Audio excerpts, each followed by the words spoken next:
Hello, and welcome to another episode of Food and Dine. This is a Top Chef podcast. My name is Quiche. And my name is Gnocchi. And this week we will be talking about Top Chef Season 21, Episode 8, Restaurant Wars. To briefly recap the episode, there was no quickfire. There have been in the past, but for this one, no quickfire. They went straight into the elimination. They were split into two teams. The winning team was the channel team, and the winner on the channel team was Dan the Man. Chef who was sent to Last Chance Kitchen, Kaylina, second trip out the door. That was so sad. It was.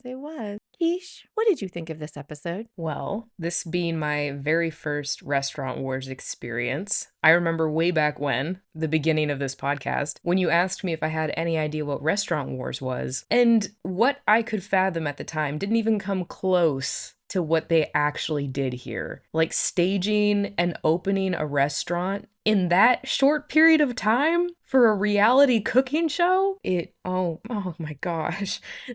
I wrote down multiple times in my notes, just pain.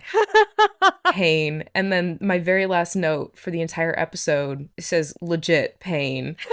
The entire time, I didn't know what stress meant until Restaurant Wars, and now I'm scared for them. I did try to warn you, but I guess there's no warning, really. I don't think you can. I appreciate the fact that you tried to warn me, but it just went over my head. I was like, oh yeah, it's Top Chef. It's a fun time. It's stressful, but it's fun. And this, I was just like, oh my gosh. It was hard to watch. It was difficult because, each group is dealing with their own things. Things are going wrong. The judges are like, they haven't visited us yet. And I'm like, they haven't visited you yet. And you're still waiting on your dish. And then, not even to mention, at the end, at the judges' table, when they're getting all the feedback, whether it was bad feedback or if it was praise, I was still stressed out because with the praise, it looked like some of these chefs were about to start crying. And it's a really rough time up here in this Top Chef kitchen today, that if you get a compliment, it's gonna bring you to tears, which tells you just how hard the day was. Oh my gosh. That pasta press is weighing heavily upon you, I can see. Mm-hmm. It is, and it's secondhand. I didn't even have to experience it. Oh my gosh. But still, I still love Top Chef. After all that, I don't care. I still keep watching it. It's a lot of fun. You're here for the pain? The culinary pain? I am. I mean, hey, if it makes good food and Top Chef winners, I'm here for it. I've been indoctrinated. There's no turning back now. Welcome. Thank you. There's no leaving. Oh, well, when you put it that way. Well, I'd like to step up to the counter for a Top Chef baggage check. Very light and breezy. Okay. A couple of things came to my mind, and also to the lords of Reddit at Reddit Academy. Bless. Great minds. So, and we'll go over this a little bit more in depth as we discuss the episode, but just as maybe a bit of a teaser, a couple, these light bags I'm just dropping off, but maybe I'll be able to access them during the flight. Yeah, I'd say so. So, Top Chef California, Season 13, there's a incident referred to as Bangkok Dangerous. Oh, okay. Yes. We'll discuss that in depth as we discuss this episode. Mm-hmm. And Top Chef Houston, Season 19, there's a crayon incident. We'll discuss as the episode progresses. Okay. And that is my Top Chef baggage check. Okay, I'd say the Houston one sounds like it can go in the overhead, just because it seems like there might be a little more explaining to do there, and we can put the California baggage check under the seat in front of us. Does that sound good? It does, thank you. Perfect. Well, to go a little bit more in depth, they go straight into the elimination challenge, which is by a lake. How lovely. That's beautiful. They're split into two teams. They have to prepare a 3-course menu with at least 2 options per course. And I know that you know what courses are now. I do. For a total of 6 dishes. And they'll assign an executive chef, a floor manager, and a line cook, or line cooks, plural. There were 2 teams, and they got to self-select. So the one team was By Duel. That was Kaylina, Manny, Laura, and Sue. And then Team Channel, which was the winning team, that was Danny, Amanda, Dan, Savannah, and Michelle. Michelle, who got to choose the team she wanted to be on. Okay, Michelle. That's a pretty big mind game, I would say. because you know she's going to be picking the team that she thinks is going to win. And so that's got to do something in the competition, I have to believe. Mm-hmm. Mm-hmm. Oh, yes. Yes, that can't be a good feeling for Dose by Duel. Mm-mm. Mm-mm. So the elimination winner and the winning dish was made by Dan the man. And we won't go into, we'll cover his tater tot, his potato chip with sour cream dip delight. We'll discuss that later when we meet with High Speed Dining for snack time. And the chef who got sent to Last Chance Kitchen was Kaylina. She made a melon and crab aguachile. So there's been some chatter in the Reddit. Okay. Now, there's been some chatter about aguachile being a dish that's we're seeing more than once on this season of Top Chef. And initially when I heard the chatter, I thought, oh, calm down. Calm down, you little Redditors. It's fine. So somebody made an aguachile. And then this week, I finally decided, after the third incident of aguachile that I can recall, I said, all right, for this Top Chef baggage check, this is an unexpected one. I snuck this bag in. Oh, airline hacks? .com. I don't know if it's a thing or not, but where a dish or an ingredient or a style will be trendy or it'll pervade a season for some reason.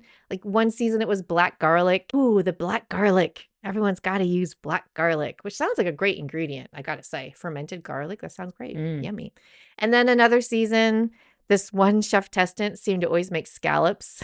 And the soundbite, the quote from that season, and that was season 5 in New York. The quote was, "This is Top Chef, not Top Scallop." Top Scallop. Oh my gosh. The name of the restaurant that follows the subsequent season, Top Scallop, opening in New York City.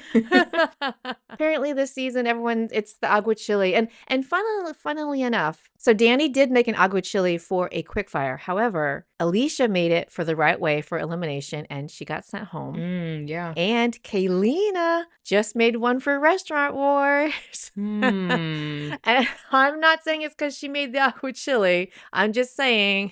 Right. Yeah. If I had a nickel for every time someone was sent home on Top Chef season 21 for making an aguachile, I'd have 2 nickels, which isn't a lot, but it's weird it happened twice. I've learned, do not make this dish or you will be sent home. Well, what would quiche do, actually? I'm so glad you asked. Well, this being Restaurant Wars, I was put upon with ideas.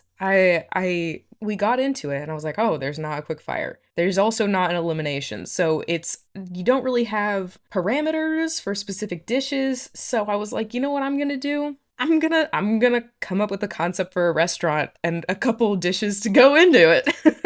So you're about to get a whole new restaurant concept. Wow. So this restaurant, I want it to feel like you're coming in and your family, which means you're gonna eat what's put in front of you. You don't get options.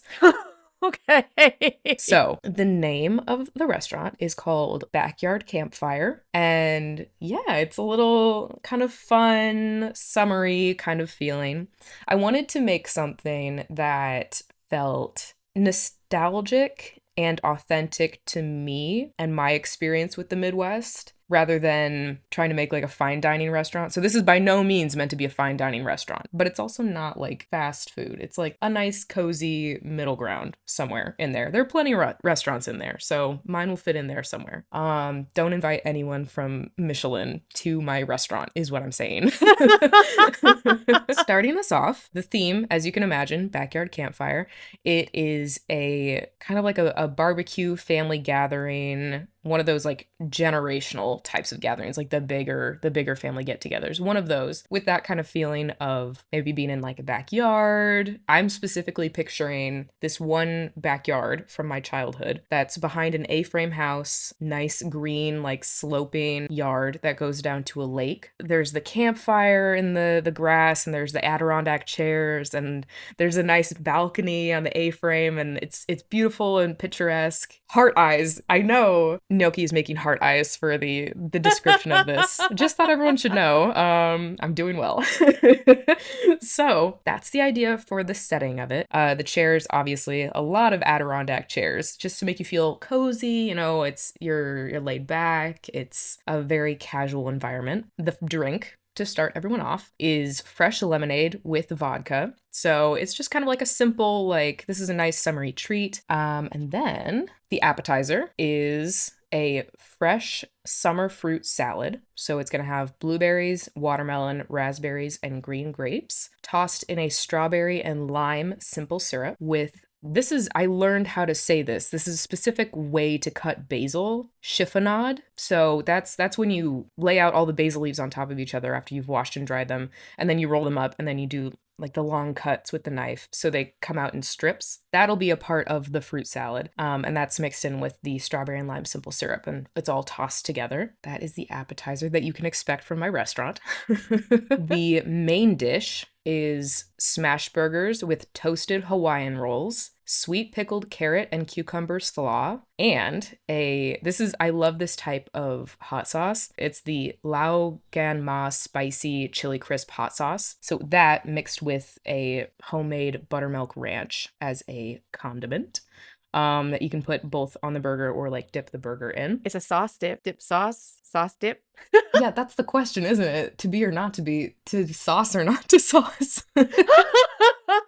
Now, the dessert is a graham cracker cinnamon crumble shell in the shape of a sphere, filled with molten chocolate and bits of crushed roasted espresso beans. And the outside of the graham cracker cinnamon crumble shell is coated in marshmallow fluff, which then is set ablaze like baked Alaska when it is brought to you. Wow. Oh, How long is the wait list? thank you. I may have ruined the suspense and the mystery of what would Quiche do judges table. Yeah, but I'm glad you like it. The concept for it obviously is like a kind of like a backyard picnic, but with a little bit of an extra thing. Like each thing is turned up just a little bit. So not just like a s'more, but a s'more with espresso beans and fire. Not just a burger, but smash burger with toasted Hawaiian rolls and this spicy ranch condiment. All these different things. So yes, I would like to ask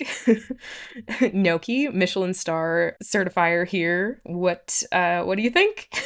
Well, welcome to What Would Quiche Do judges table. I have to say, Quiche had a concept, clearly executed on that concept. If we're stacking Quiche up against Team Channel, which had no concept, or Team Dose by Duel, which had a concept but didn't execute on it, Quiche, you are the winner of Restaurant Wars. Oh, stop it. Oh my gosh, you're too kind. I'm glad I'm not at the actual judges table. Well, did you have a dish pick for the elimination? Ooh, yes. Yes, I did. So I know in the past when we've talked about different proteins that I've indicated I'm not a big protein girly, you know? I could take it or leave it most of the time. But you know what chef I love? Michelle. You already know. Her catfish dish sounded really, really good. With the oyster mayo, I don't know. You know, I'm not big on the idea of seafood, but fried catfish with how would you pass up the opportunity to try that? I would give my restaurant to try that. Oh, wow. My non-existent restaurant. Are you giving up your Restaurant Wars win to try this dish? Absolutely, and I'll do it again. I was a little surprised that Dan and Amanda didn't collab on a dish because they're besties, but it seemed like it turned out well for them all. So that's what's important. Yeah, I didn't think of that, but yeah.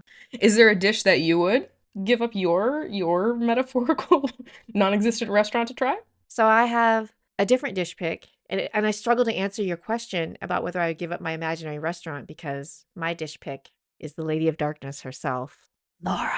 Oh, I like the new title. She may have worn all white, but Oh my gosh. Her beef tartare, the cilantro green goddess, and then gochujang and a crispy, if it had been crispy, rice cracker. That all sounds really good. I enjoy the raw meats. Okay. All right. Yeah. It's like a hamburger without the bun or the cooking. Oh, I don't know how I feel about that though. But I was intrigued the whole gochujang, and I thought maybe of the rest of the dishes on our team, maybe she came the closest to marrying the whole Mexican Mm. Korean thing, maybe because gochujang being Korean and then the cilantro green goddess maybe being the Mexican element, maybe. Yeah, I could see that. Yeah, Lady of Darkness herself. That Yeah. was my dish pick. I picked Laura. Are you giving up your restaurant for it? Your imaginary restaurant? So that oh no. That's fair. That's fair. It's the Lady of Darkness. No, no, no, no, no can do. Oh my goodness. So I thought for this episode of Food and Dine, instead of a food crime, I thought this being Keisha's first time with Restaurant Wars, and this being my 21st, I might give you a little frame of reference for what it is you observed and experienced in this episode of Restaurant Wars. I would love that. Yeah, let's step into Restaurant Wars court. Yeah. Yeah. Yeah, so I briefly alluded to this before. The no concept restaurant concept. 20 seasons out, not having a concept is a big no-no. And I didn't list all the seasons because there's a lot. But if you don't have a concept, it's typically a really big problem. That's like walking into McDonald's, but they're selling you something from Arby's, Hardee's, TGI Fridays. I don't know how I'd feel about that. I don't think I'd like that. Okay, I actually kind of I think I understand now. The no concept, it's like really off-putting. If I walk into McDonald's and I get Arby's, I'm concerned. Yeah, I came in here for Wendy's. What's going on? I want my Frosty.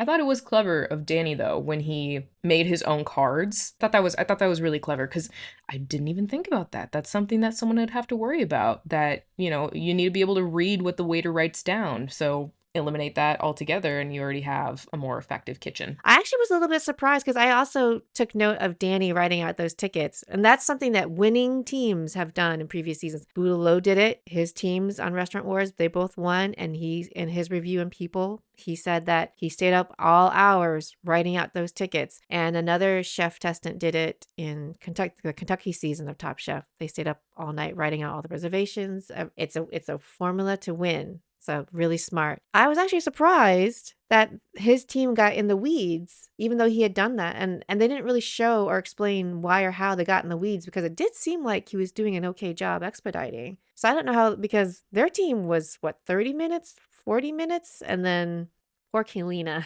I know. Oh my goodness. Let's talk about the role of front of house. And I believe I briefly explained that front of house is the public facing and the back of house is typically what's not usually seen. Although nowadays with open kitchens, you see the back of house and things like that. So front of house, that was represented by the Lady of Darkness, Laura, in her lovely, lovely white pantsuit. Oh my goodness. The pantsuits on this episode, chef's kiss. Fire. So good. Yes. So there's Laura over there. And then over on channel team, Michelle.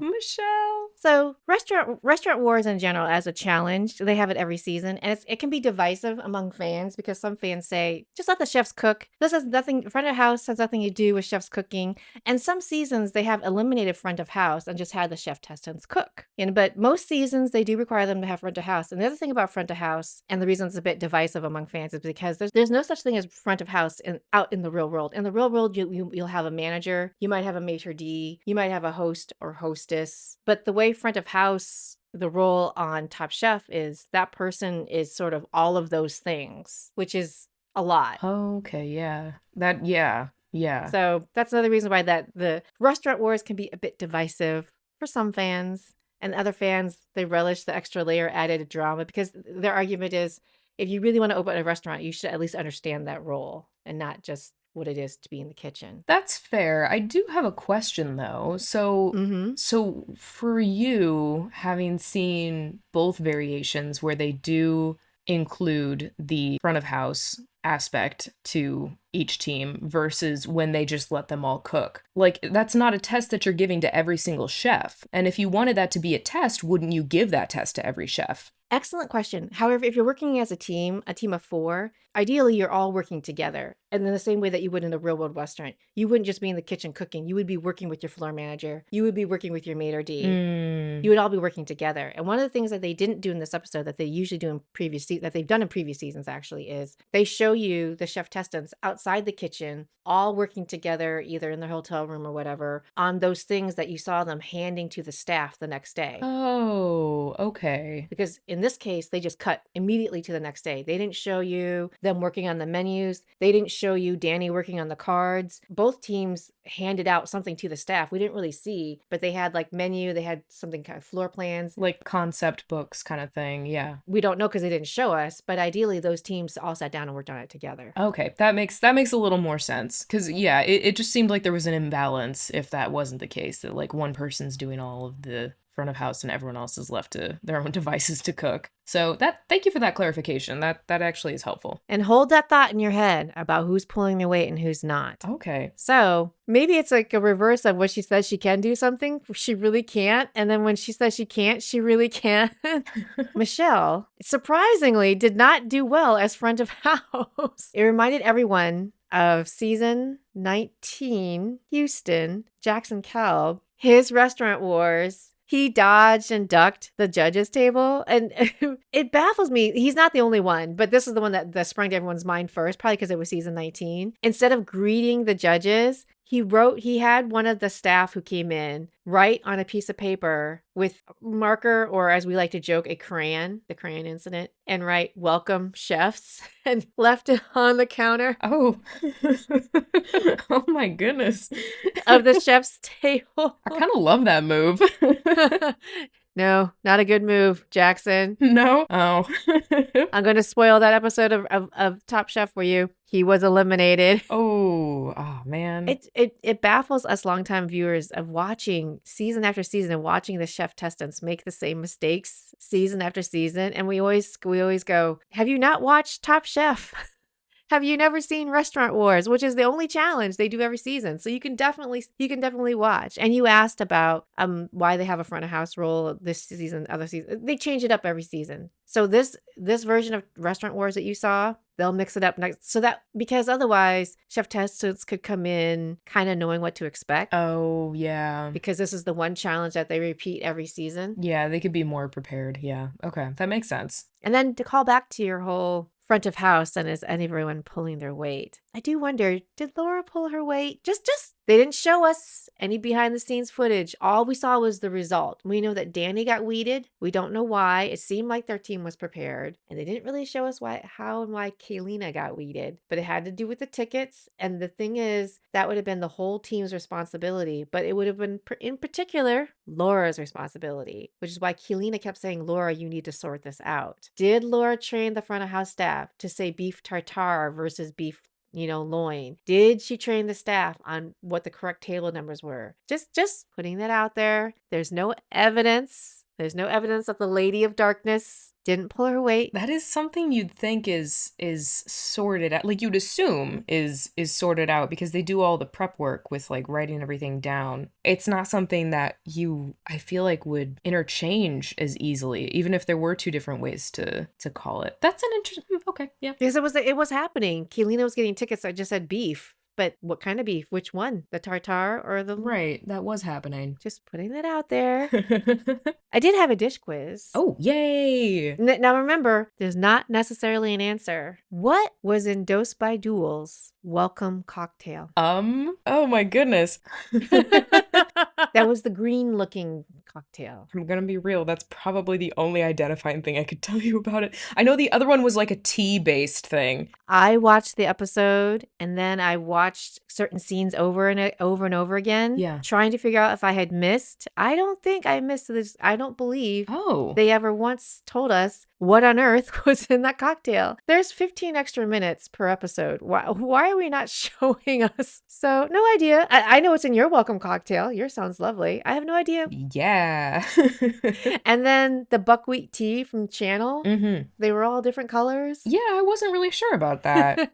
The clarity that affords me in telling whether or not the welcome cocktail was good is I can't tell. And who knows? We don't even know what was in it. And this, I'd like to call back to the infamous, the Bangkok Dangerous incident.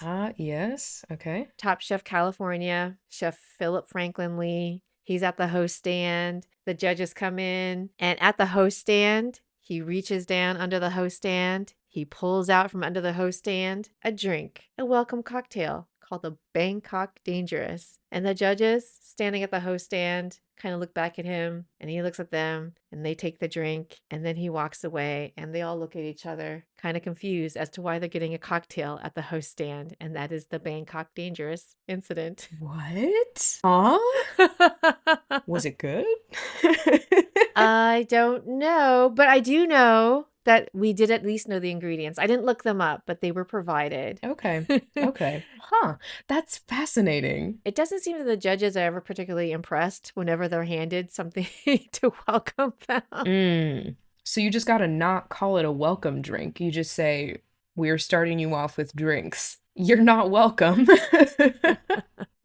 Don't make a welcome drink, kids. No welcome drinks. I do have a couple questions, though. Okay, yeah. A few more dish quiz or maybe culinary mind benders, perhaps. My favorite kind. So if the channel team had lost, would Michelle have gone home? Oh. Let me just run down the evidence for you. Yes, they loved her fried catfish. However, her rice was overcooked and her front of house was lacking, shall we say? I know she's your girl. I was gonna say, you're leveling a lot of slander right here. I don't know. This is hearsay from the judges' table. Okay. That's all I'm saying. Yeah.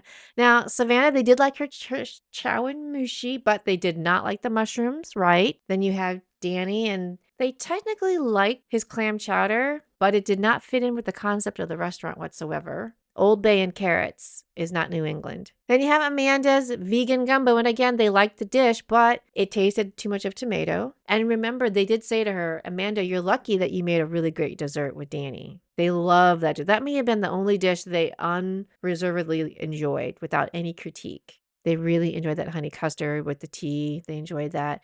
And then even Dan, who won the challenge, right, with his tater tot and smoked fish. Yeah.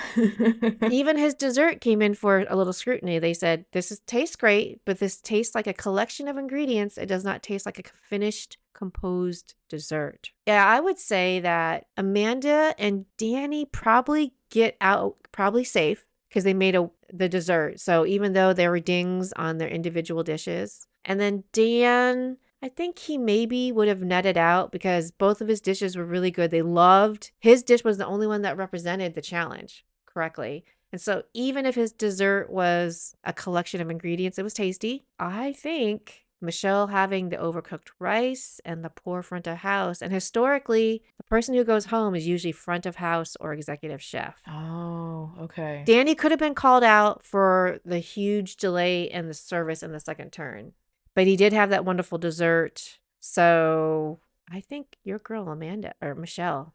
Yeah, I mean, I'm glad that wasn't the case then. Like both judges' tables experienced delays, so that kind of almost like evened out. Oh yeah, netted out in a kind of unfortunate way. But yeah, no, I think you're right about Dan, because even though they were like, oh, these are all just the best toppings put together in one bowl, they really loved his walleye. That I feel like that was kind of like a to call back to last episode, that was a home run. Just put that in there.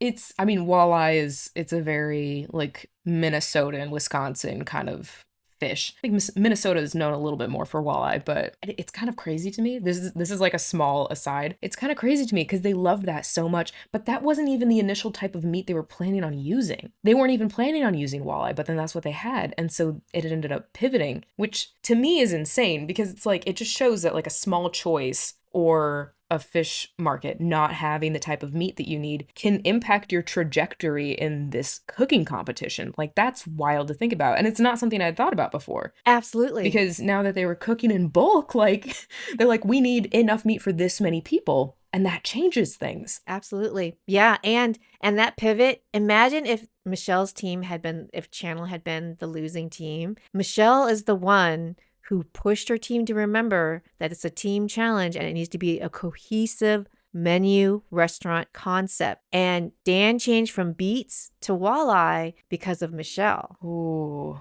I mean, that would have been a really, really painful moment to send Michelle home, because she did, speak her mind when she was saying these are not related, these are not cohesive. We need to be cohesive. She might have, if the tables had been turned and Channel had been on the bottom, that might have been the case. That would have been, oh my gosh, I would have stopped watching the show right then and there. That would have hurt so much. The pasta press. Yeah. Oh gosh. The pasta press of terror. So conversely, let's say By Duel, they do still lose. But if not Kaylina, then who else? Now, Kaylina, she made the aguachile that didn't have enough acid to it because the melon washed it out a little bit. And then her tostada was greasy, probably because it sat. And then Laura's tartare, which they really enjoyed. I think the only downside was that for the second batch of judges, her chips weren't crispy anymore. But that was on the second turn. And then Sue, and it seems like everyone did worse on the second turn, actually. Sue, his rice cakes, the first set of judges loved it. The second set thought they were chewy and hard.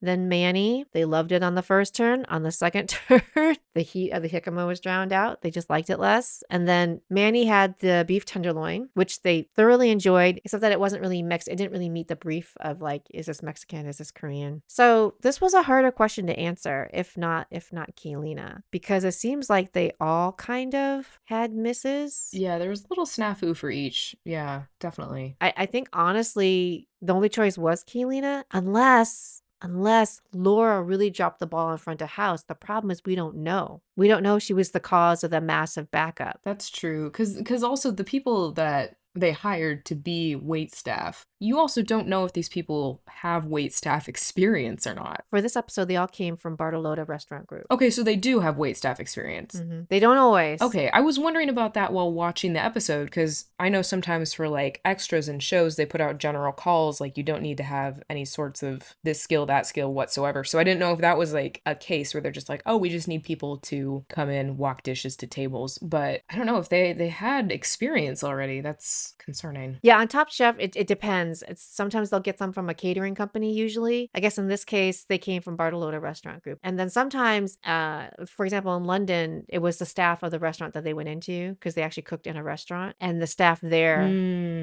okay, ended up being their wait staff. So it just depends. So in this case, to answer your question, they did have some experience. Okay. Well, that being known, I feel like, I mean, it's kind of hard to pin it on Laura because it seemed like the other group was dealing with those issues as well. So they have experience, but maybe it's because they're in a different environment that it's a little more confusing for the wait staff. Maybe the setup of the restaurant, being on the fly, it's a little bit harder. It's not what they're used to. I feel like you have to boil it down to just the dishes in order to pick, if not Kaylina, then who? And they liked Laura's dish, so I don't think she would be the one to go home for that. The critique that I'm remembering, and it makes me sad because it's about Manny's, is that the miso butter poached shrimp didn't fit with the concept. They're like, where does the butter sauce fit in with this Mexican Asian fusion? Like we don't see where that goes. And there were the other like little issues with it, and I'm wondering if maybe that would have been enough to be like everything else was on theme, but if that would have been something that they were willing to send someone home over. Oh, so maybe Manny. Ooh,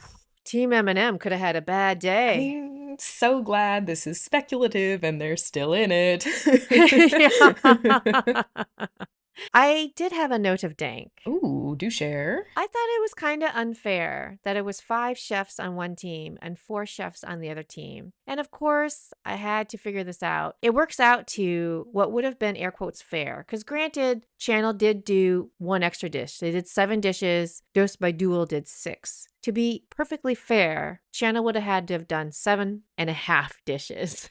7.5. But they could have done like an amuse-bouche. They could have said, okay, you have an extra person. You need to do 7.5 dishes. That half dish can be an amuse-bouche, or it can be the sweet treat that you get at the end of a meal, which is not dessert. Sometimes you'll get like a little cookie or candies when you leave a restaurant.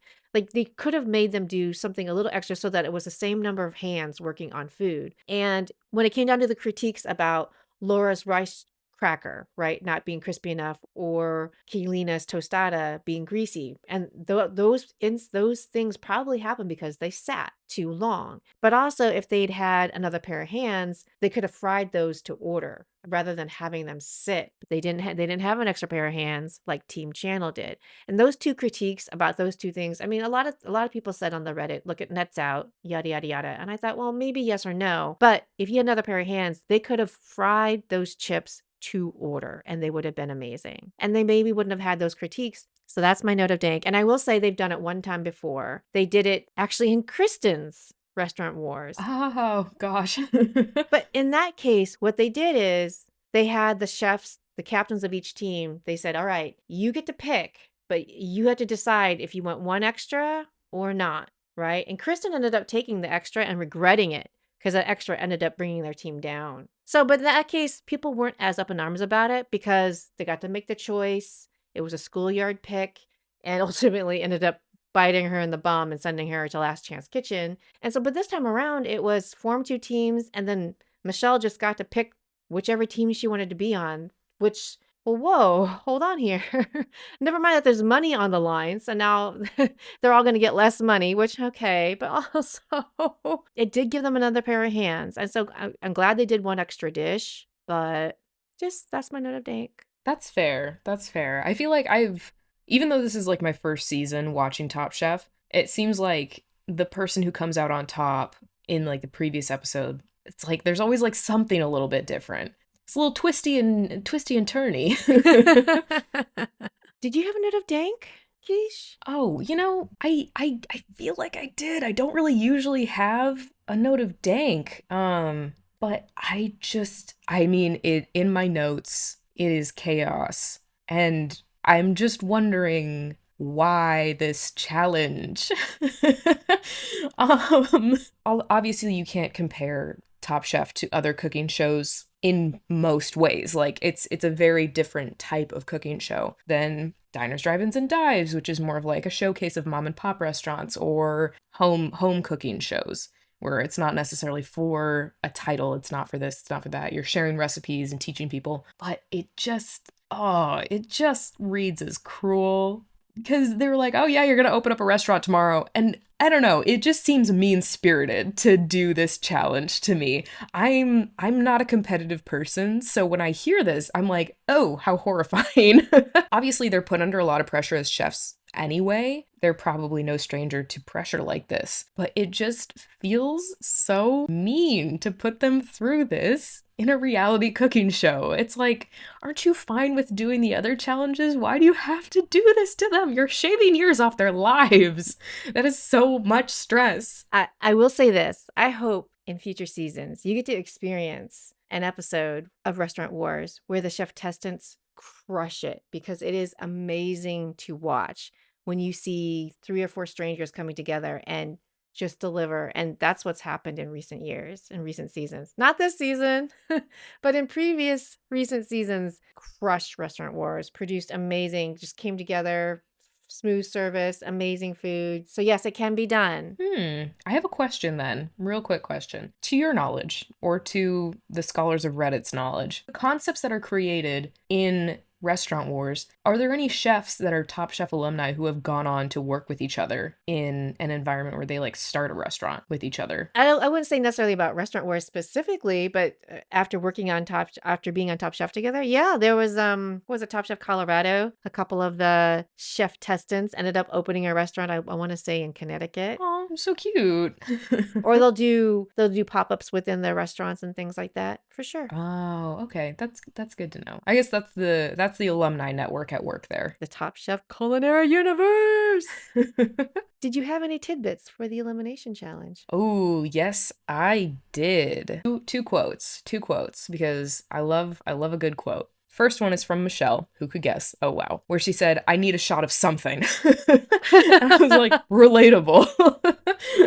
And then the second quote, I thought this was just another sweet moment, kind of just showing how Danny is so motivational and encouraging toward the people that he's around. Like, we saw that a ton in the sausage race, where he just fully embraced being on this team of powerful women in the culinary world and was like, yeah, girl, you go, you got this. And then I feel like we saw that carry on. I noticed though, and this is kind of unfortunate, that the subtitles on Peacock got it wrong, what he said. This is when they have everything set up in the restaurant. They're all looking at it, seeing what it looks like. And Danny's talking to Michelle and he says, it looks great. If everything else goes to, we'll say I'm paraphrasing here. If everything else goes to pieces, at least you look good, girl. But on the subtitles, it says at least it, or like we look good, like at least it, like the restaurant looks good. And I was like, no, he's complimenting her. He's complimenting her. Let her have the compliment. But I just thought that was such a sweet moment. Like, he's saying, you know what? You look great. Everything this is great. Like, and it's just, I love that lightness of energy that he's bringing to a very intense competition. How about you? Do you have any tidbits you'd like to share with us? I have a couple. So a quote from Manny, which caused red flags of alarm when they were at Whole Foods. He says, for our team dish, we did not consider that we have to cook for 75 people. Ooh. Hash brown finger. I forgot about that. Yeah, I have a pop culinary quiz for you. Oh no. Quick, tell me, what were the team colors? Oh, it was teal. I don't know. I was so confused watching the episode and I didn't really know why. And then I read, I want to say the review from Vulture, and they pointed out, it was really difficult to tell what restaurant they were in because they both chose pretty much the same color scheme. That actually makes sense because I was having trouble going back and forth between that too. I just didn't register it. Go back, freeze frame on when their restaurants are air quotes done. I'm gonna do that. Maybe that'll explain why I was so stressed out. I never knew what was happening because I couldn't identify the teams. No concept. No distinctive color, no distinctive name. Well, actually, I like Dose by Duel, but anyway, there you go. Dose by Duel is a cool name. They said that, and I was like, you were onto something there. That sounds neat. So those are my tidbits. Those are some good tidbits. This was overall, like, I feel like it was a fast-paced episode, so, like, it's nice that we're able to pick out some little moments and different things, just because, oh my gosh. Well, with all of that analysis aside, we'd like to start our segment again with High Speed Dining. We'd like to welcome you to Snack Time. Thank you. All right, we are back for another segment of Snack Time with High Speed Dining. This is my favorite time of the week. I love talking food, and you guys are asking me questions about it too, so it's great. How's everyone doing? Stressed and pressed from Restaurant Wars, we'll say that. Okay, very good. Being my first season of Top Chef, it was interesting to see this restaurant war thing go down. So very interesting. A whole episode based on that. And it was interesting to see a whole menu put together. Oh yeah, a whole restaurant put together. I was scared for them. Yeah, that's definitely a lot of work to do so quickly. Mm-hmm. Joel, High Speed Dining, did you have a best bite for this week to share with the class? A best bite, I will say that the hot dog spaghetti was a really tasty bite. Oh, you did it? Oh. I did it. Well, I had someone help me make it. I'm not the biggest chef, and I need a little help poking hard spaghetti into a soft hot dog. That's fair. That's not something you'd usually do on an average Tuesday, so that makes sense. After researching a little bit, it seems like this is really just smart parent food. Stuff to get your kids to eat and have fun and play with it. That's true. It is a good hack. It's definitely, I definitely see it catering to a younger palate, shall we say. Yeah.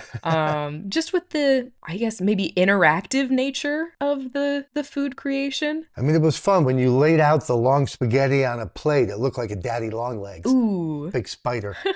I would love to try this spaghetti and meatballs. I mean, just you stuff your meatballs with spaghetti. How come that's not been done? But you're not boiling your meatballs, right? Yeah. Someone's got to figure that out because I think that's the genius idea. Stuff my meatballs. Boiled meatballs and spaghetti. Maybe not the sharpest move, but I was thinking there's got to be like a poker, like a needle and thread. You Oh, actually, ooh, that's interesting. poke it through. Yeah, because they make like larger needles for like sewing activities that aren't like small metal needles. So maybe you could thread a piece of pasta. I'm getting a really disgusted and horrified look from Gnocchi right now. Thread the spaghetti. Sewing your hot dogs together with pasta spaghetti thread. Oh gosh. Hey, that's the next ballpark food. There you go.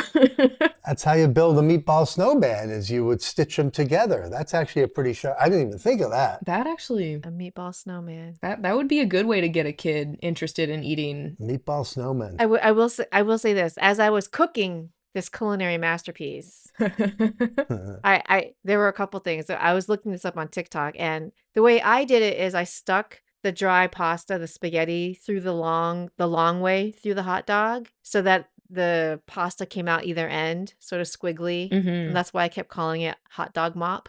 That's an excellent name. I was expecting a super creative name on the TikTok, but it was just hot dog spaghetti or spaghetti hot dog. What about spaghetti dog? Come on, people. Spaghetti dog. Oh, I like that. Right? And another way that I saw people making it was more, I don't know if you've ever seen the Hellraiser horror movies where you have needles stuck in something, all over something. But they were taking the pasta, the dry spaghetti, and sticking it through the hot dog on the short side. So sticking it through Oh. so that it had squiggles coming out of all of it. Oh my gosh. Making me hungry again. There we go. So you have hot dog flavored pasta. That was a fun one. Hot dog flavored pasta. Well, so it tasted good? Yeah, and it's all about the sauce, I think you go with as well. I feel like I would think Alfredo is like a pasta sauce, but I feel like that would just be like a food crime. The hot dog mop with Alfredo, just sauce it up. Oh gosh, I'm so sorry. I interrupted you. Gnocchi, please bring us a more wholesome train of thought. Tater tots? Tater tots are more wholesome, yeah? Oh yeah. Yes, absolutely. I love those. Yeah, hash brown fingers, are those wholesome? Hash brown fingers sound a little less wholesome. Well, getting back to wholesome food and tater tots. High Speed Dining, your man, Dan the Man. Dan is doing it. He is bringing the guns, man. Woo! Hey, Dan. He needs to thank Michelle, obviously, for making him change from beets to smoked fish. Yeah, that was a perfect regional dish, so that just went down well. Well, your man, Dan the Man's still in the top 4. He's still in the top 4. He's there with Michelle and Danny. Amanda is in the top 4. She has slid on in there. Yeah, she's been pulling out some stops lately. I looked back into her rankings and she kind of hovered sort of in the middle-ish, maybe a little bit, except obviously in the very beginning with her gremolata when she was in the bottom. But that aside, kind of middle-ish. And then her rank has been going up and up and up each week.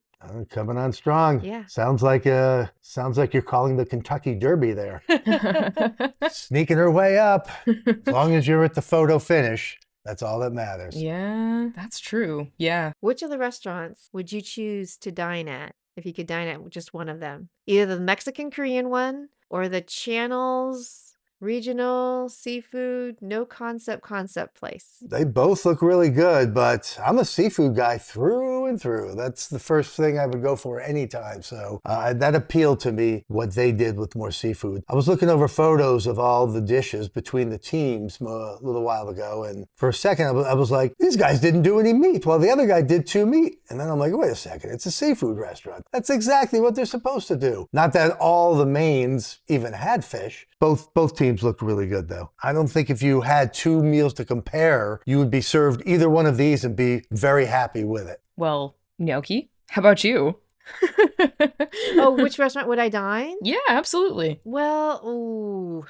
So if Dose by Duel had remembered to purchase enough fish, I honestly believe that because they did the pork dish, that was supposed to be a fish dish. And they didn't really change the dish that much when they pivoted from fish to pork. I don't think so. So if they had actually gotten the fish and done the fish, I think they would have done better. So in that hypothetical scenario, I would choose Dose by Duel. Okay. If they had remembered to buy enough fish.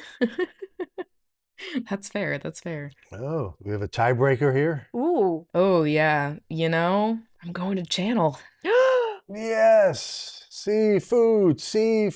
Yeah, I'm joining high speed dining at that table because I already said I would give up my imaginary kitchen to try Michelle's catfish. It just sounded so good and high praise too. But I mean, if we can swing it that we can be like the judges and then swap tables at our restaurants, then obviously I think we're all choosing that. Oh, yeah. Now that's how you do it. That's true high-speed dining. You eat at one restaurant and then you go hit another place right afterward. And also, they really weren't high-speed dining at those restaurants. Oh. Yeah. Second servings can get a little crazy like that. I found it to be very fun to see. And with it happening at both restaurants, you get the idea of the crush that happens in the restaurant. That was fun to watch. You love seeing problems like that. That's where it gets exciting. Who can get through the problems, right? That's true.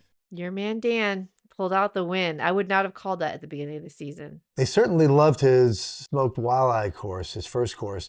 But he also did a dessert. Yes, the cremeux, the blueberry. Do you think it helps or hurts that he had multiple dishes? I want to say yes. I think they were helped. Especially in the case of like Danny and Amanda. So for example, they air quotes, they liked their dishes, but they didn't feel that they really fit into the brief of, is this a cohesive restaurant? Even though they liked Amanda's dish, it was, it was too tomato forward as opposed to seafood forward. They really couldn't taste the kombu that much. And they actually said to Amanda, it's a good thing you made a second dish. So, hypothetically speaking, if they had been on the bottom, that dessert she made with Danny probably would have saved her. Yeah, never seen this big challenge before at the restaurant. So it was a very fun episode to watch. It was a really good time. I mentioned that I'm happy that it only happens once though, because I think if every episode was like this in a Top Chef season, it would be quite a different show. Yeah, it's so much fun to watch. I can't wait for next week. Yeah, well, thank you. Stay full, everybody. Thank you for joining us, High Speed Dining. Thank you. And that was snack time. We hope you enjoyed it. Of course, we'll have High Speed Dining back for more next time. Thank you. Well, what can be said about restaurant wars? Many things can be said about restaurant wars. I'm scared can be said about restaurant wars, and I'm sure that the nerves I felt were obviously felt by the chef testants in an even greater scale, a scale I can't even possibly imagine. It was incredible to watch, though. I'm seeing them create these concepts and execute them in such a short period of time, but suffice it to say, I'm happy that there's only one Restaurant Wars per season. That we know of. Oh gosh. No. No. I kid. Okay, good. Well, next week on Top Chef, we know that Tom, Gail, and Kristen are going to be standing in a vat of cranberries. That's always been a dream of mine. There you go. And now, because we went back and we watched the trailer that dropped in early March, we know the mid-season twist that's coming is that quickfires are now going to factor in to the elimination. Oh boy. How many pasta presses of terror? The pasta is so pressed at this point, it's thinner than a crepe. Yes. And it looks like for the elimination challenge, they're going to be something related to the indigenous people of the land, which is very nice to see. Yeah. Because the episode's called The Good Land. I'm excited for that one. I feel like, I mean, I know Top Chef keeps up the pressure, but it won't be Restaurant Wars. I'm just traumatized now. You're welcome. Thank you. Well, that is it for this episode of Food and Dine. We'd like to thank you for listening along with us. You can find us on social media. We are Food and Dine or Food and Dine Podcast, and you can listen to us wherever you listen to your podcasts. We drop every Sunday after Top Chef airs. We look forward to having you along next time. Welcome to the table. Let's eat.